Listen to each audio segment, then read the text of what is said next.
썰맘 시청자 여러분 안녕하세요. 저는 제주에 사는 30대 여성입니다. 저희 가족이 이곳에 자리 잡기까지 우여곡절이 참 많았는데요. 오늘은 여러분에게 그때의 일에 대해 말씀드리고 공감을 얻고 싶어 사연을 보내게 되었습니다. 사실 저희가 이곳에 온 건 남들에게는 차마 말하지 못할 숨은 사연이 있었기 때문입니다. 남편은 집안 망신이라며 그만두라고 말리지만 저는 생각이 다르네요. 저를 친딸보다 더 아껴주신 시아버지에 대한 감사함과 그런 아버님을 함부로 대해온 시댁 식구들의 사악함을 세상에 알리고 싶었거든요. 둘째로 분명히 여러분들에게도 흥미로운 사연이 될 것이라 장담하며 이야기를 시작해 보겠습니다. 저는 초등학교 입학 무렵에 아버지를 잃었어요. 그래서 부정이라는 걸 모르고 살았습니다. 물론 어린 시절의 소소한 추억들이 있긴 하지만 너무 빛바랜 기억이라 실감나지 않더라고요. 그러다 남편과 결혼하며 잉자한 시아버지를 만나게 됐네요. 아버님은 성격이 무척 온화하고 다정다감한 분이셨어요. 하지만 시어머니는 사뭇 다르더군요. 부부가 오래 살면 인상과 성격이 닮는다고들 하던데 두 분은 너무나 달랐어요. 시댁에 처음으로 인사 간 날도 그랬습니다. 아버님은 만면에 웃음을 띠고 제게 반갑게 인사를 건네셨어요. 듣던 대로 아주 싹싹해 보이네. 잘 왔어요. 하지만 그런 시아버지를 향해 어머님은 맞대짜는 표정으로 이렇게 말씀하셨네요. 당신이 무슨 사람 보는 눈이 있다 그래요. 괜히 나서지 말고 뒤로 물러나 있어요. 저렇게 꼬챙이처럼 말라서 어디에는 제대로 낳겠어요? 너 결혼하면 살부터 좀 찌워라. 첫 만남에서 대뜸 안 좋은 소리를 들으니 당황스러워 얼굴이 붉어졌습니다. 그런데 나중에 알고 보니 어머님은 워낙 말씀이 거칠기도 하셨지만 아버님 의견에는 무조건 토다는 게 버릇 같았어요. 그날도 제가 마음에 안 들어서라기보다 아버님이 저를 반기시는 모습이 꼴보기 싫은 것 같더라고요. 하지만 아버님은 예비 며느리 앞에서 면박을 당하셔도 헛기침만 하실 뿐 별다른 말씀이 없으셨네요. 마치 늘 그런 대접을 받아왔던 것처럼 말이죠. 그날 집에 가면서 제가 남편에게 물었습니다. 자기야, 아버님은 어머님한테 꼼짝 못하시나 봐? 아까도 뭐라고 말씀만 하시면 어머님이 계속 팽잔 주시고 심지어 아가씨까지 아버님이 입만 열려고 하면 가만히 계시라고 하던데 나 좀 민망했어. 그래, 난 잘 모르겠는데 워낙에 아버지가 말씀도 없으시고 집안일에도 관심이 없으시거든. 그래서 집안 대소사는 다 엄마가 알아서 하셨어. 우리도 중요한 일은 엄마한테 말씀드리고 허락받았지. 원래 우리 시대 아버지들이야 얘밖에 모르시는 거 아닌가? 관심이 없으신 게 아니라 말할 기회가 없으시던데? 혹시 아버님이 무슨 큰 죄라도 저지르셨나? 죄? 뭐, 무능도 죄라면 죄라고 할 수 있지. 엄마가 늘 입버릇처럼 말씀하셨거든. 아버지 때문에 엄마 팔자가 꼬인 거라고. 사실 엄마는 부잣집 귀한 딸이라 손에 물 한 방울 안 묻히고 사셨는데 빈털터리 아버지를 만나 외가랑 인연을 끊다시피 했거든. 그래서 외할아버지 돌아가셨을 때도 유산 한 푼을 못 받았나 봐. 그게 아버님 탓은 아니잖아. 억지로 보쌈해와 사신 것도 아니고 어머님도 좋아서 결혼하신 거 아니야? 두 분이 어떻게 만나신 건데? 아버지가 엄마 본가에서 운전사로 일하고 계셨는데 좋아 지내게 됐던 거야. 엄마는 순진한 자기를 아버지가 꼬여내서 팔자 망쳤다고 생각하시는 것 같아. 엄마가 20살 간 넘어서 결혼하시긴 했거든. 아버지보다 7살이나 어리시잖아. 거기다 아버지가 평생 막리만 하셨지 번듯한 일을 못하시니 벌이가 늘 그랬어. 지금도 아파트 경비나 하시고 어머니 성에는 영 안 차신 거지. 그래도 자식 셋 번듯하게 키우셨으면 된 거 아니야? 아주버님 결혼할 땐 집도 사주셨다며. 아가씨도 그 나이까지 공무원 공부한다고 돈 벌어본 적 없다고 했잖아. 그럼 아버님 혼자 고생 많이 하셨을 것 같은데. 누구 하나 따뜻한 말 건네주는 사람이 없어 보이더라. 자기라도 잘 챙겨드려. 그런가? 알았어. 난 그런 생각을 아예 못 해봤는데.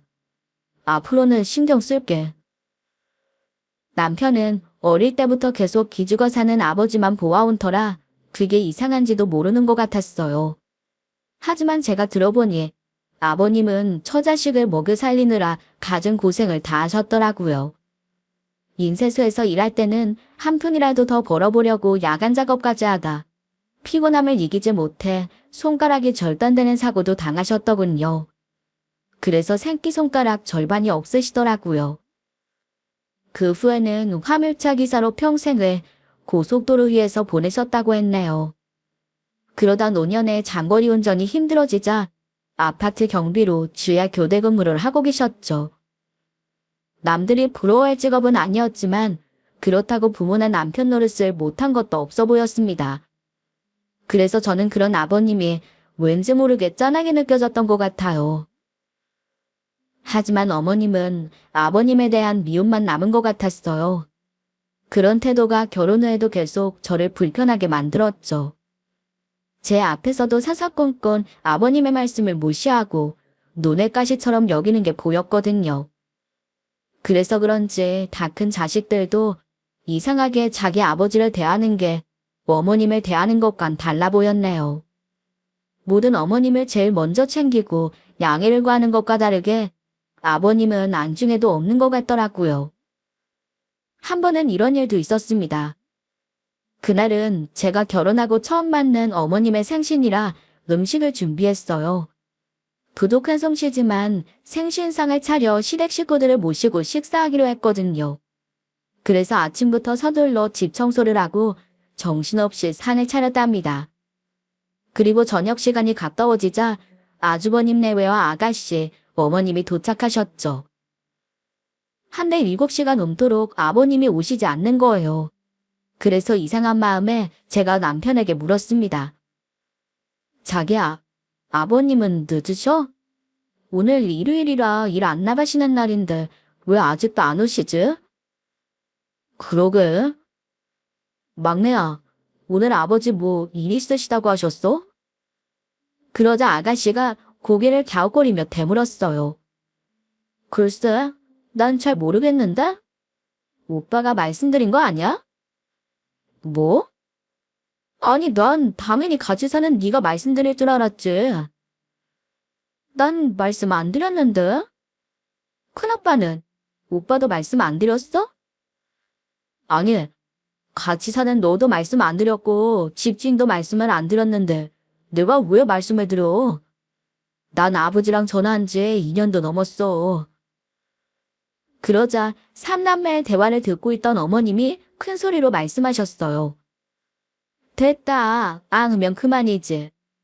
애써 만든 음식 다 식기 전에 그냥 우리끼리 식사하자. 네? 아버님이 안 오셨는데 그냥 먹자는 말씀이세요? 그러지 말고 잠시만 기다리세요. 제가 지금 전화 걸어볼게요. 아유, 됐다니까 그러네. 내 생일상 내가 얼굴 보고 싶은 사람들이랑 먹으면 되지. 뭐가 반갑다고 집에서도 보기 싫은 사람까지 불러. 어서 그냥 시작하자. 어머님은 말씀을 마치시고 아주버님 네와 아가씨를 옆에 앉히고서 음식을 드시기 시작하셨어요. 저는 불편한 마음에 남편에게 이렇게 속삭였네요. 왜 아버님을 먼저 안 챙겼어?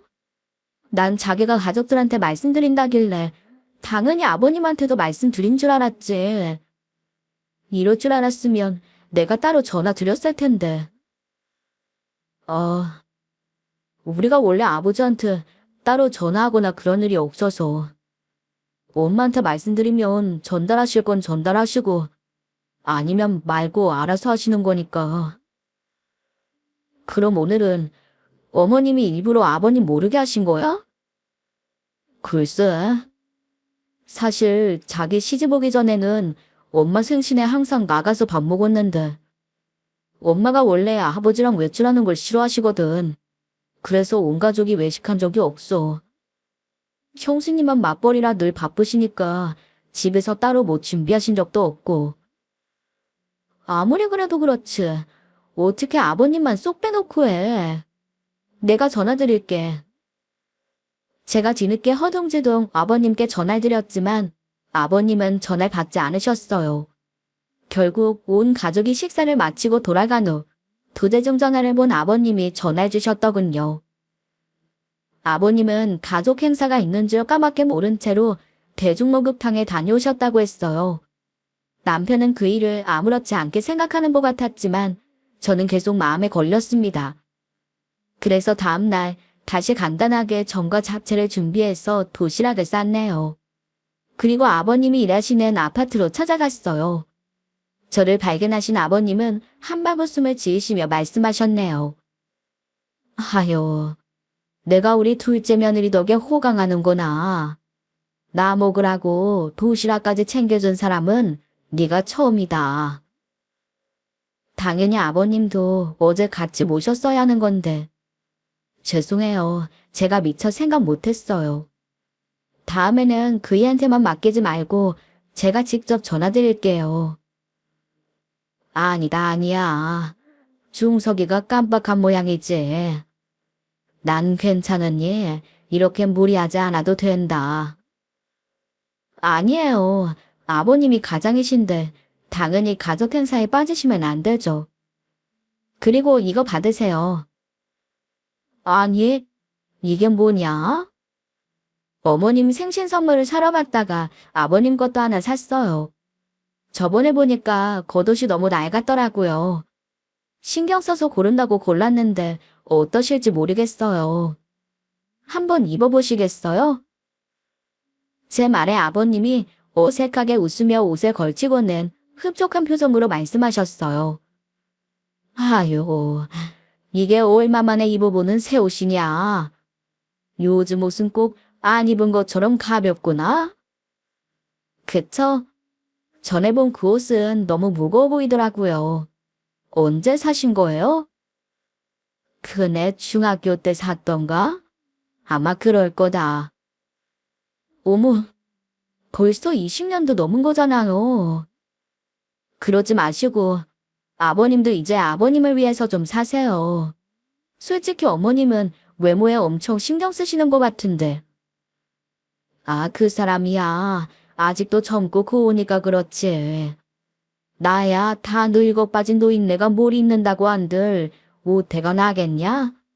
그냥 춥지만 않으면 되는 거지. 무슨 그런 말씀을 하세요. 아버님도 아직 건장하고 멋있으세요. 그러니까 이 옷 아끼지 말고 열심히 입으세요. 다음에 또 사드릴게요. 그래, 고맙다.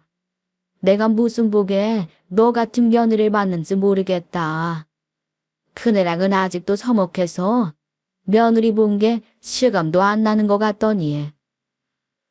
하긴 아버님과 큰며느리인 형님은 한눈에 봐도 대면대면한 사이 같더라고요. 아주버님이 자기 아버지를 홀대하니 형님도 그러는 것 같았어요.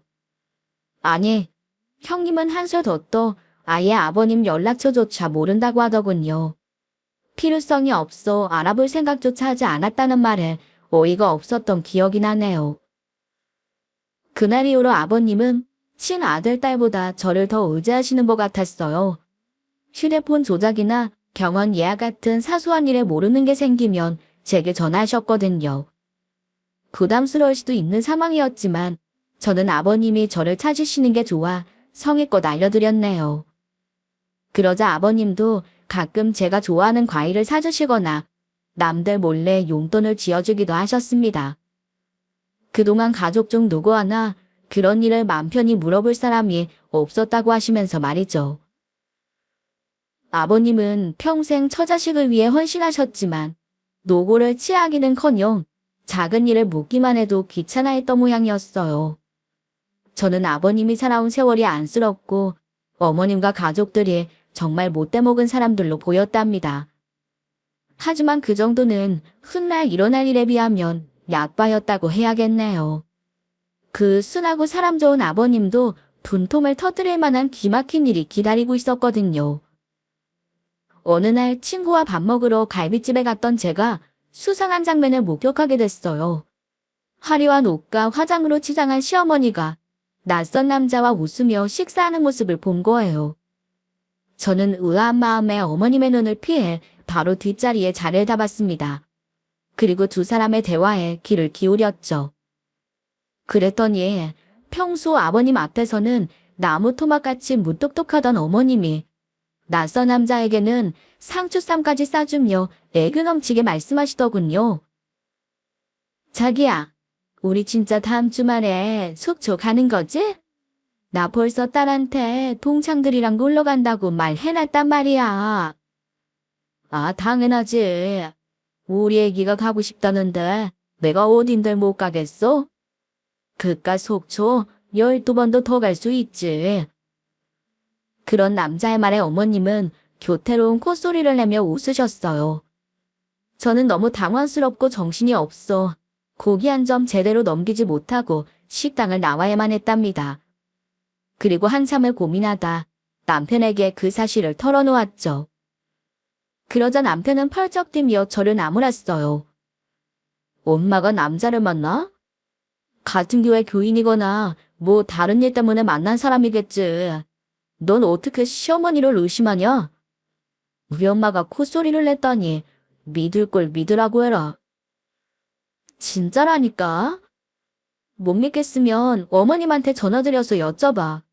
다음 주에 속초 간다고 하시면 틀림없다고. 동창이 아니라 그 남자랑 가시는 거라니까?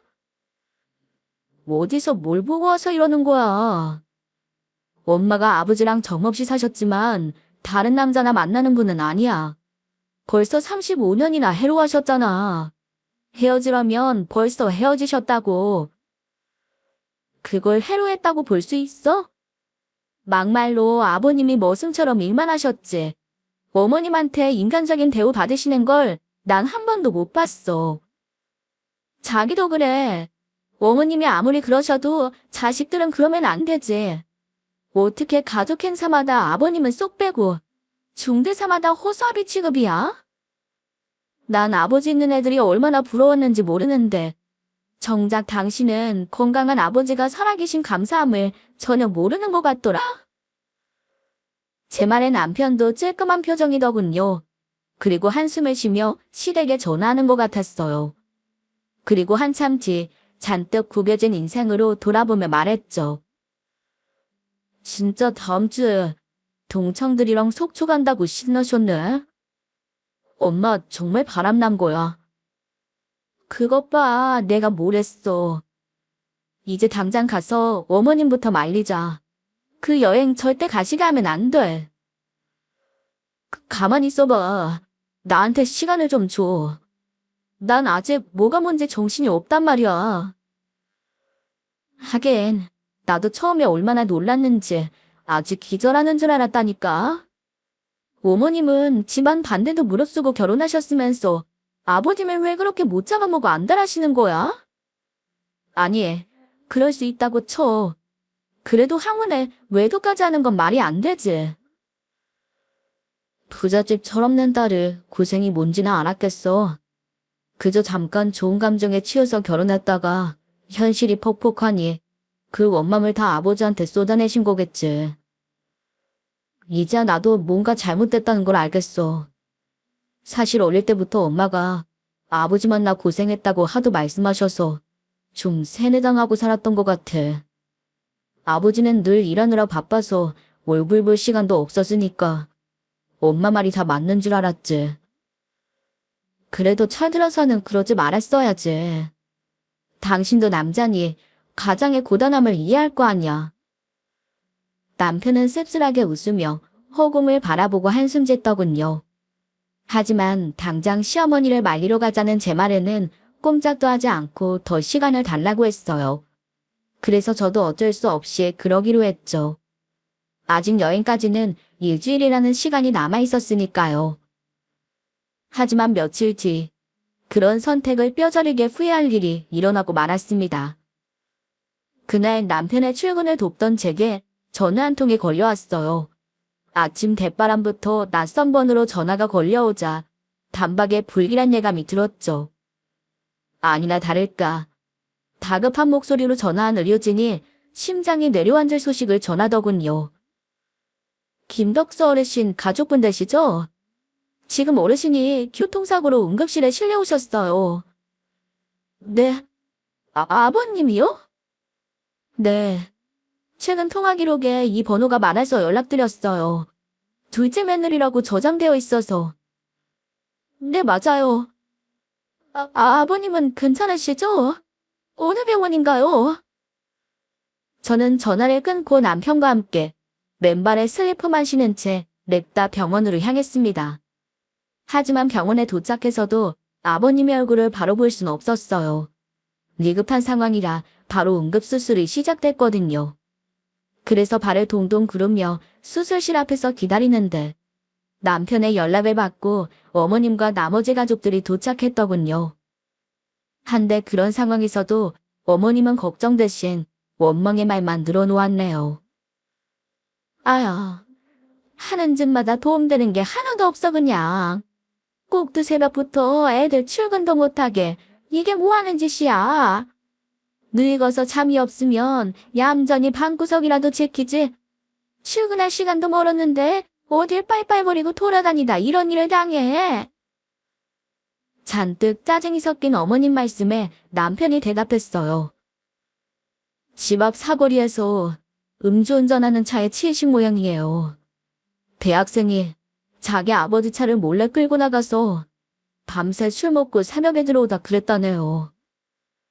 근데 아침에 아버지 어디 가셨던 건지 엄마는 전혀 모르셨던 거예요? 내가 그걸 어떻게 알아? 나 너희 아버지랑 각방 쓴 게 벌써 10년도 넘었다. 오고 가는 거 서로 보고하는 사이도 아니고 한 집에 산다 뿐이지 남이나 마찬가지야. 그 말에 남편은 한숨을 쉬며 이번에는 아가씨를 향해 물었어요. 막내, 너도 몰라? 나도 모르지. 어제 늦게까지 공부하다 잠들어서 세상 모르고 자다 작은 오빠 전화 받고 달려온 거야. 아빠도 참 가만히 좀 계시지. 왜 새벽에 돌아다니셔서는.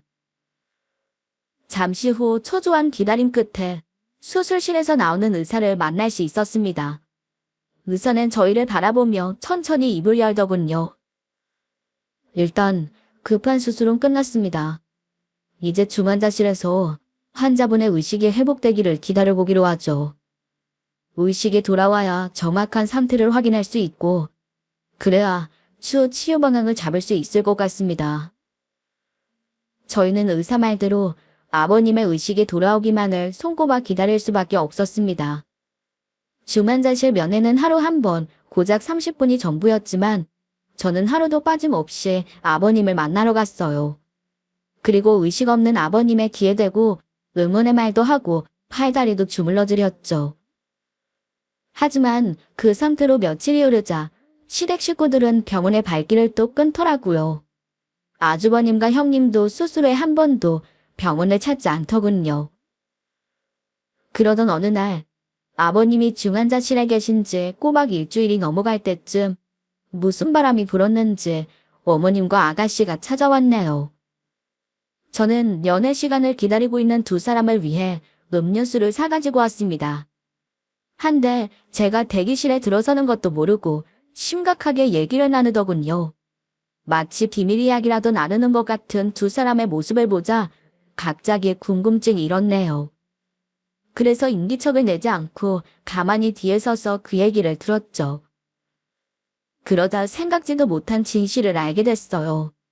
아가씨가 한숨을 쉬며 이런 말을 꺼내더라고요. 엄마, 아빠 말이야. 그날 우리가 문 안 열어줘서 밖에서 주무시고 들어오는 길이었겠지? 그러게 문은 열어줬어야 하는 건데. 저렇게 아빠 영영 못 깨어나시면 어떡해? 어쩌긴 다 자기 팔자지. 내가 괜히 못 열어주겠어? 노망이 났나? 어디 사람을 의심하고 그래? 생전 안 하던 소리라면서 따지고 드니까 그랬지.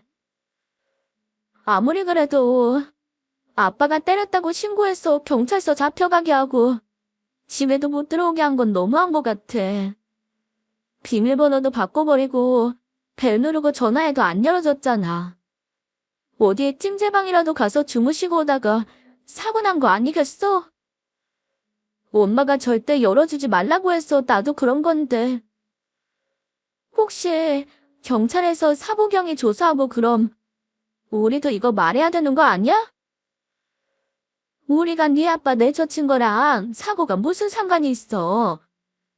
괜히 일 복잡하게 만들지 말고 너는 차느라 아빠 나가는 것도 몰랐다고 해. 나가다 다쳤든 들어오다 다쳤든 그게 뭐 중요하다 그래? 해준 것도 없으면서 꼴에 남편이랍시고 사람을 의심이나 하고 말이야. 막말로 내가 남자 만났다고 해도 자기가 뭐 할 말이 있어? 평생 고생시킨 것도 모자라서 이 나이까지 경비마누라 소리나 듣게 하는 주제. 그렇게 발뺌하는 시어머니를 보니 기가 차다 못해 말못까지 막히더군요. 저는 조용히 돌아 나와 곡도에서 생각을 정리했습니다. 저희가 어머님의 외도를 알고 고민하는 사이에 아버님 역시 이상한 느낌을 받은 모양이었어요. 그래서 어머님께 이런저런 말을 묻자 화가 난 어머님이 아버님을 가정폭력으로 신고해 경찰에게 붙들려가게 했던 겁니다. 그리고 조사를 받고 나온 사이에 현관 비밀번호를 바꿔버려 집안에 들어설 수 없게 만든 모양이에요. 그렇게 아버님을 내쫓고 두 사람은 발을 뻗고 잠을 잤다니 상식적으로 이해할 수가 없더라고요. 저는 부하가치미로 가만히 있을 수가 없었습니다. 제비같이 생긴 남자에게 애교 떨던 어머님이 오히려 아버님을 의처증 환자로 만드는 모습에 어이가 없었네요. 감기 낀 놈이 성된다는 말이 괜히 있는 게 아니더라고요. 한데 그 사이에 아버님의 면회 시간이 다가오자 어머님과 아가씨가 방문자용 가운을 입고 중환자실로 들어갔어요. 그리고 한참이 지나서야 문을 열고 나오더니 제게 별 말도 없이 쌩하고 돌아가 버렸네요. 그 뒤로도 아버님은 일어나지 못하신 채 이번 열흘을 넘기게 됐습니다. 그런데 다음날 아침 일찍 병원을 찾은 제게 의료진이 이야기했어요. 저희 아버님이 의식을 찾으셨다고요. 저는 그 말에 연신 감사합니다를 외치고 중환자실로 올라갔습니다. 아버님은 정말 멀쩡하게 일반 병실로 옮길 준비를 하시고 계셨죠. 저는 감격에 겨워 아버님에게 다가가 이렇게 말했어요. 아버님, 정말 다행이에요. 전 아버님이 꼭 일어나실 거라고 생각했어요. 그래, 네 마음은 다 알고 있었다. 너 매일 내 침대 옆에 서서 힘내라고 응원해준 거 내가 잊지 않고 있어. 팔다리도 주물러주고 의식도 없는 나를 보러 매일 와줬지? 아버님, 꼭 전부 듣고 계셨던 것처럼 말씀하시네요? 그럼 내가 다 듣고 있었지. 아가, 나 사실 다 알고 있다. 그게 무슨 말씀이세요? 뭘 알고 계신데요? 사실 처음에는 의식이 없었던 게 맞다. 근데 한 일주일쯤 지나니 희미하게 정신이 돌아오더구나. 비록 몸이 마음대로 움직여지진 않았지만 니들이 하는 소리 다 듣고 있었어. 아가, 정말 고맙다. 아버님, 저는 아무래도 상관없어요. 아버님이 무사히 눈을 뜨셔서 정말 다행이에요. 물론 몸을 움직일 수 있게 된 지도 좀 되었다만 이 시애비가 연기 좀 했다. 너도 다 알고 있는 거지? 네 시어미가 저지른 짓 말이다. 그렇게 말씀하시는 아버님께서는 의자 얼른 시댁으로 전화를 돌려달라고 하셨어요. 저는 아버님의 말씀대로 부랴부랴 시댁 식구들에게 아버님의 소식을 전했습니다. 그러자 몇 시간 후 병실에 가족들이 전부 모이게 됐죠. 아버님의 건강한 모습을 보자 남편은 감격했는지 눈물을 찔끔거리더군요. 저와 결혼하고 생각이 많이 달라진 남편은 부쩍 아버님에게 미안함을 느끼는 것 같았어요. 하지만 아주버님과 아가씨의 태도는 여전했네요. 사경을 헤매던 부친이 눈을 떴음에도 별 말이 없더라고요. 한데 그것도 모자라 어머님은 힘들게 깨어난 아버님을 향해 이런 말씀을 꺼냈습니다.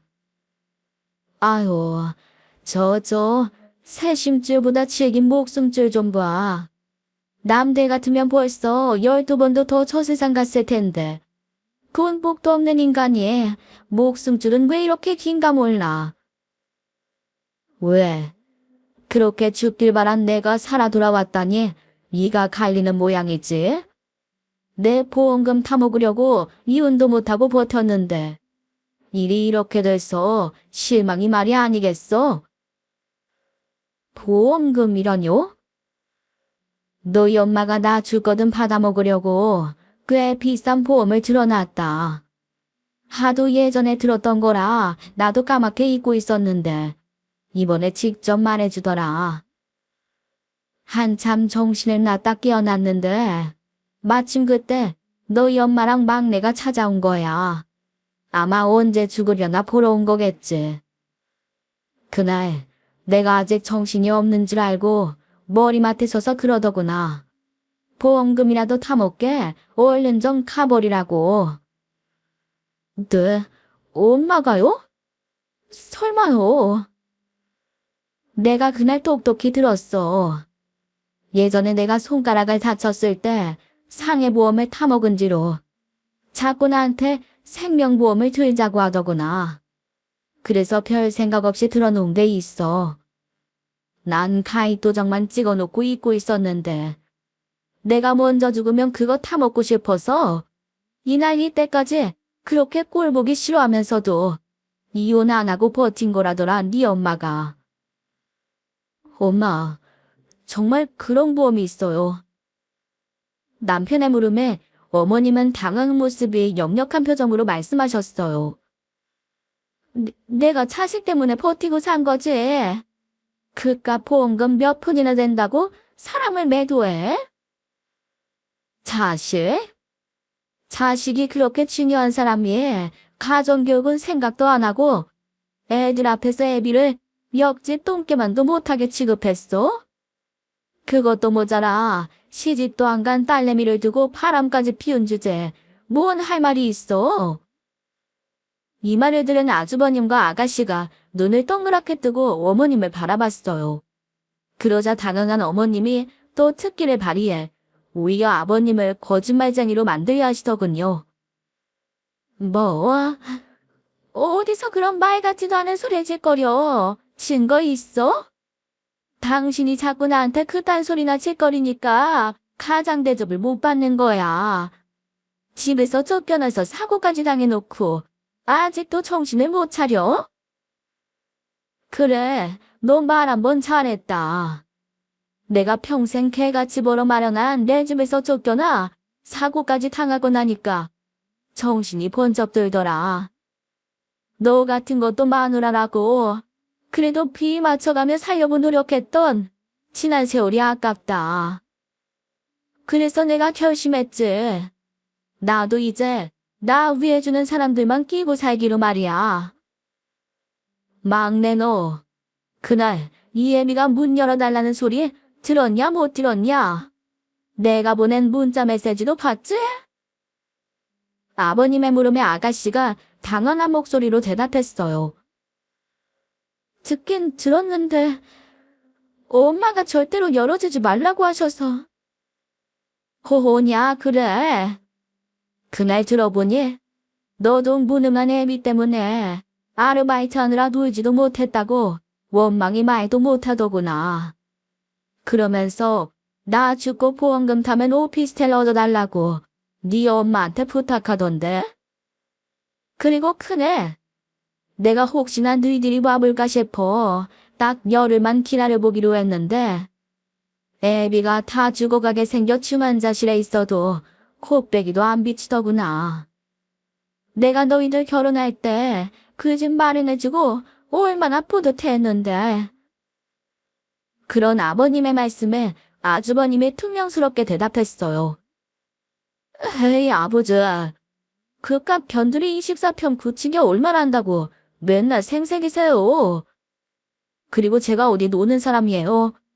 병원이 제일 안전한 곳인데 여기 계시는 걸 알면서 뭐하러 매일 와요. 서로 피곤하게. 그래? 그럼 서로 피곤하지 않게 이제 아예 안 보고 살면 되겠구나? 나한테 개떼처럼 들러붙어 뼈고 살이고 다 뜯어먹을 땐 언제고 다 죽어가게 생긴 사람을 돌보기는커녕 귀찮아하고 빨리 죽길 바래. 너희 같은 것들도 가족이고 자식이라고 미련하게 참고 버틴 내가 등신이었어. 그래서 이젠 똑똑하게 좀 살아보려고 하니까 잘 지켜보고 있으라고. 아버님의 포효의 어머님은 어이없다는 표정으로 말씀하셨어요. 두고 보라는 사람치고 무서운 인간 없다는 말도 몰라? 그래, 어디 기대하고 있을 테니 뭐라도 좀 해보든지. 그러더니 아버님께는 사과 한마디 없이 병실문을 거칠게 열어젖히고 밖으로 나가시더군요. 그 모습을 보더니 남편이 한숨을 쉬며 아버님을 향해 이런 말을 꺼냈어요. 아버지, 제가 잘못했어요. 이상한 줄도 모르고 그냥 엄마가 하라는 대로 살면 되는 건 줄 알았어요. 나이 먹어서도 아버지가 얼마나 고생하셨는지 생각 못했고요. 저 이제 정신 차리고 그동안 못한 효도할게요. 그리고 엄마 남자 문제 미리 말씀드리지 못해서 죄송해요. 원래 이 사람이 바로 알려드리라고 했는데 제가 미루는 바람에 일이 이렇게 된 것 같아요. 만약에 저희가 먼저 나섰으면 아버지가 이런 일 당하지도 않으셨을 텐데. 남편의 말에 아버님은 허공만 응시하셨어요. 아무래도 이 가정을 지켜내온 지난 세월이 허무하고 부질없게 느껴지셨겠죠. 그 이후로 아버님은 건강을 회복하시기 위해 열심히 노력하셨어요. 병원에서 시키는 대로 조금씩 운동도 하고 약도 꼬박꼬박 챙겨 드시다 보니 금방 이전 체력을 회복하시더군요. 물론 그 모든 과정을 저와 남편이 교대로 수발들며 지켜봤습니다. 그렇게 한 달이 지나 드디어 아버님이 퇴원하시게 됐네요. 그런데 퇴원을 하루 앞두고 갑자기 얼굴이 뻘겋게 달아오른 어머님이 병실 문을 열어젖히며 우악스럽게 들이닥치셨어요.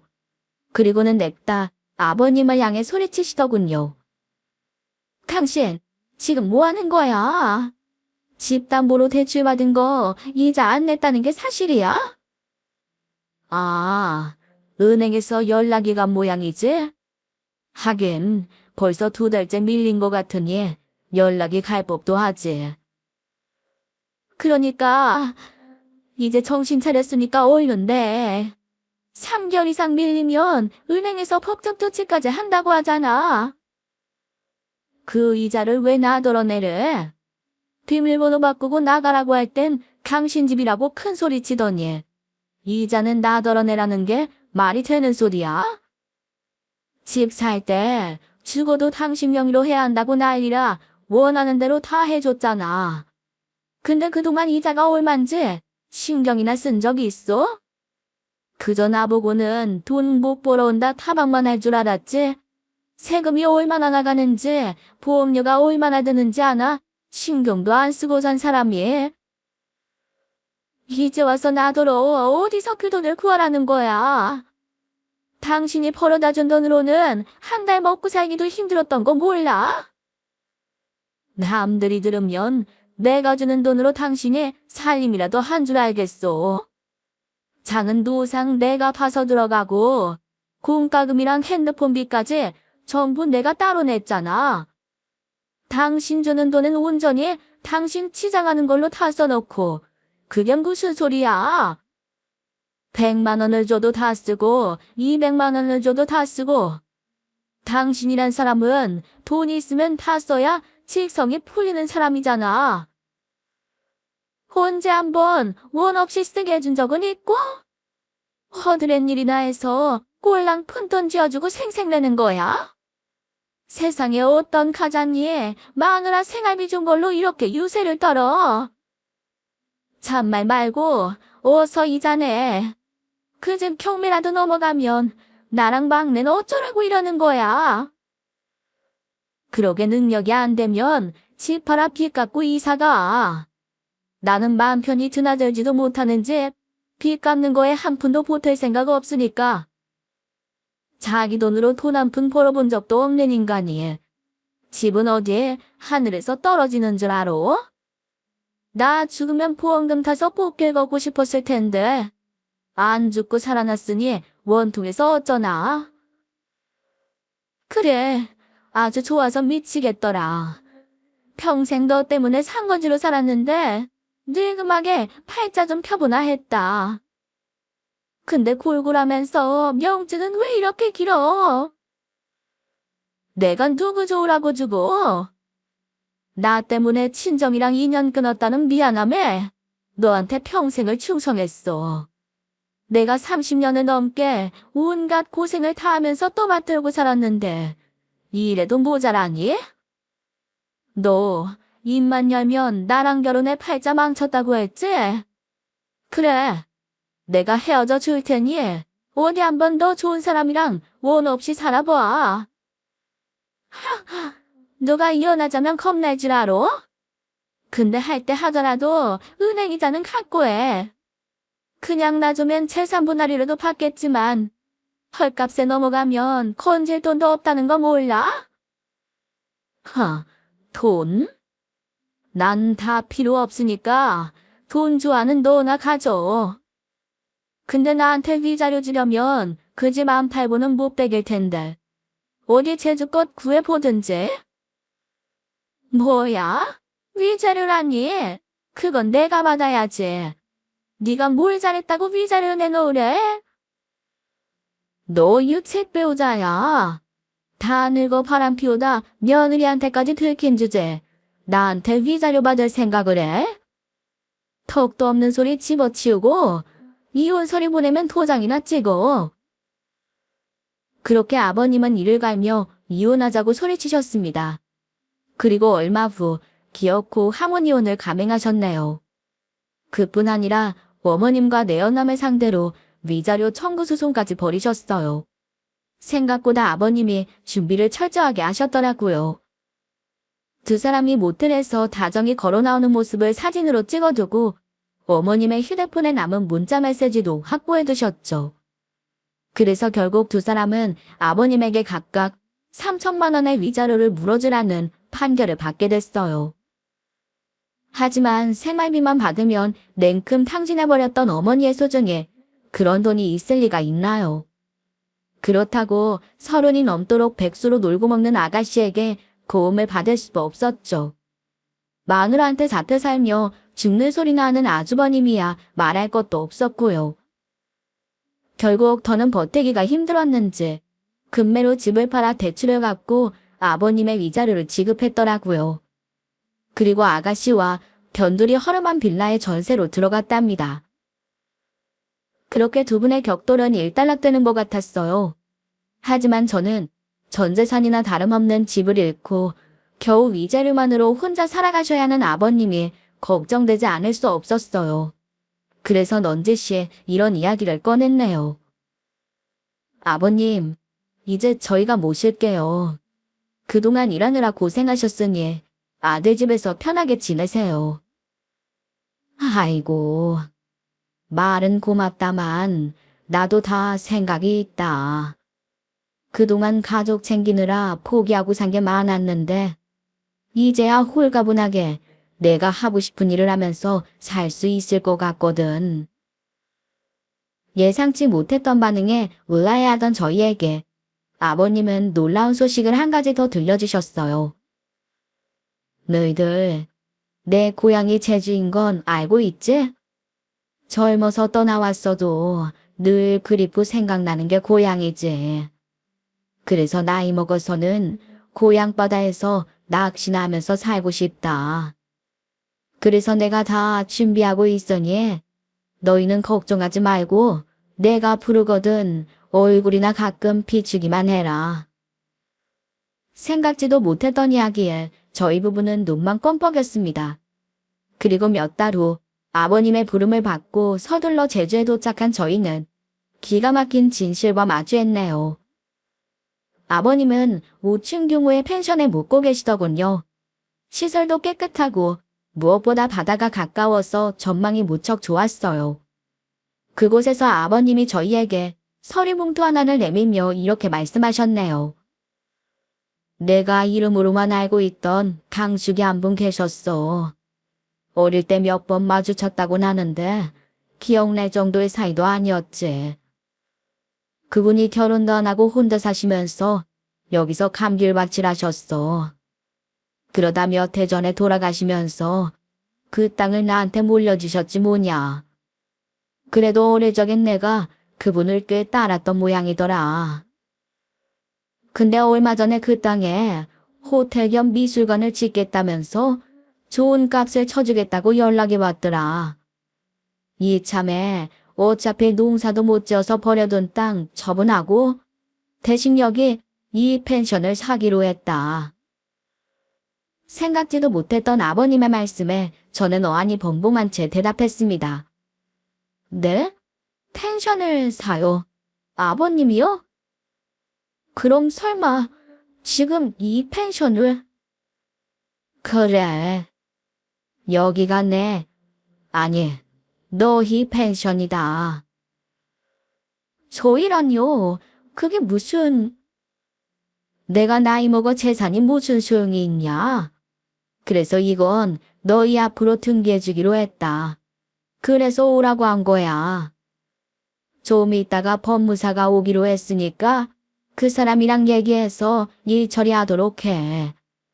그리고 영업승계랑 숙박업 신고 같은 것도 해야 하는 모양인데 그것도 아마 방법을 알려줄 거다. 아버님, 아무리 그래도 저희가 어떻게 이걸 받아요. 다른 형제들도 가만히 있지 않을 텐데. 그것들이 가만 안 있으면 어쩔 거냐? 지엄이랑 한톡 속인 놈들한테 내 돈 한 푼도 줄 생각 없어. 그러니 너희는 아무 걱정 말고 그냥 받아도 된다.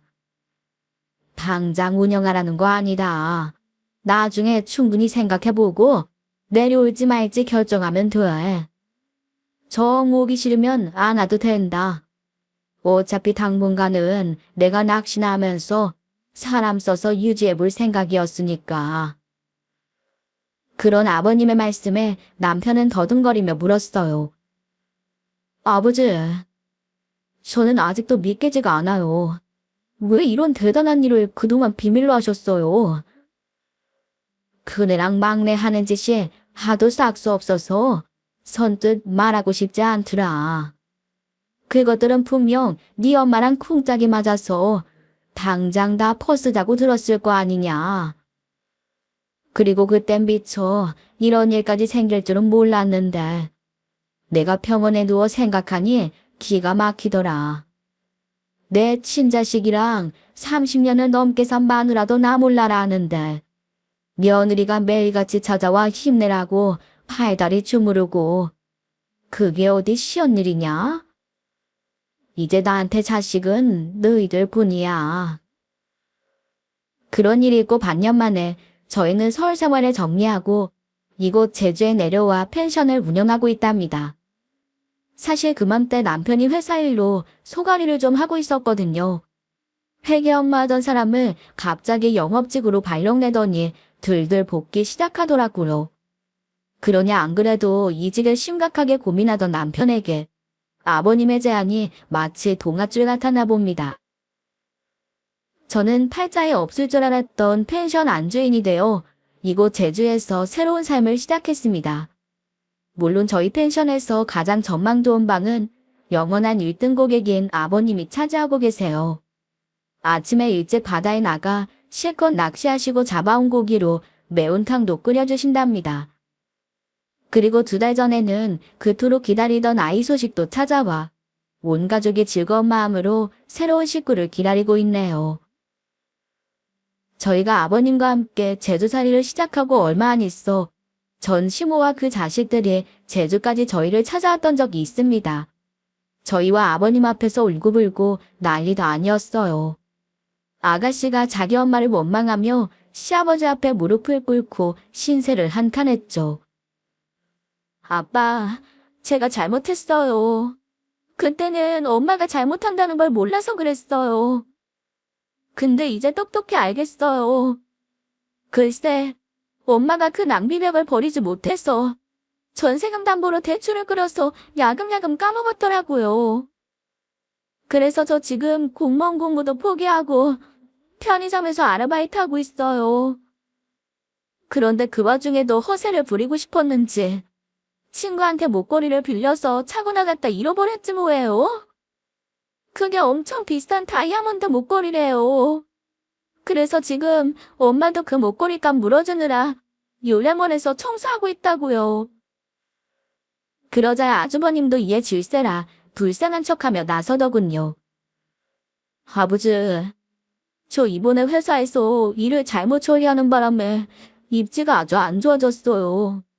그래서 눈치도 보이고 힘든데 혹시 저도 여기 와서 살면 안 될까요? 아까 보니까 사람 쓰는 것 같던데. 그러지 말고 제가 같이 일할게요. 애들은 집사람한테 보라고 하고 주말 부부하면 돼요. 원래 이런 텐션은 가족 사업이 답이죠. 하지만 아버님은 콧방귀를 끼며 답하셨습니다. 뭐? 너희가 언제부터 날 가족으로 생각했다고? 뜬금없이 가족 사업이야. 돈 있으면 반갑고 빈주머니면 남보다 못한 게 무슨 가족이냐. 쓸데없는 소리 짓거리지 말고 저 화상 데리고 얼른 돌아가거라. 서슬퍼런 아버님의 말씀을 듣자 시어머니도 쭈뼛거리며 앞으로 나와 말하더군요. 여보, 내가 잘못했어요. 그때는 나도 너무 당황해서 그런 거예요. 무도장에서 만나서 그냥 잠깐씩 기분 전환이나 할 겸 알고 지낸 남자였어요. 근데 갑자기 당신한테 들키니 어쩔 줄을 모르겠어서. 그래서 마음과 다르게 당신을 내쫓고 봤나 봐요. 미안해요. 그 상황을 모면하겠다고 사람을 경찰에 신고해. 내가 그 맘에 경찰 손에 끌려 내 집에서 쫓겨나면서 얼마나 피눈물을 흘린 줄 알아? 다시는 네 면상 보고 싶지 않으니까 당장 나가. 하지만 시모는 계속 매달리며 눈물을 한 바가지 쏟더군요. 그래도 아버님은 흔들리지 않으시더라고요. 긴 세월 쌓인 울분이 폭발해 그 어떤 말로도 걷잡을 수 없는 상태가 된 모양이었습니다. 여러분, 우리는 흔히 오랜 시간 묵묵히 곁을 지켜준 사람의 소중함을 잊기 마련이죠. 그래서 때로는 함부로 대하고 무슨 짓을 해도 다 넘어갈 거라는 착각을 하게 됩니다. 하지만 세상에 무조건 받기만 해도 되는 사람은 없다고 생각해요. 내가 받는 만큼의 반이라도 상대를 배려하고 존중해준다면 저희 시부모님과 같은 파국은 맞지 않을 거라는 생각이 드네요. 부디 여러분은 오늘 제 사연을 교훈 삼아 곁에 있는 사람들과 따뜻한 한마디 나눌 수 있는 하루 되시길 바라며 이야기를 마치겠습니다. 들어주셔서 감사합니다.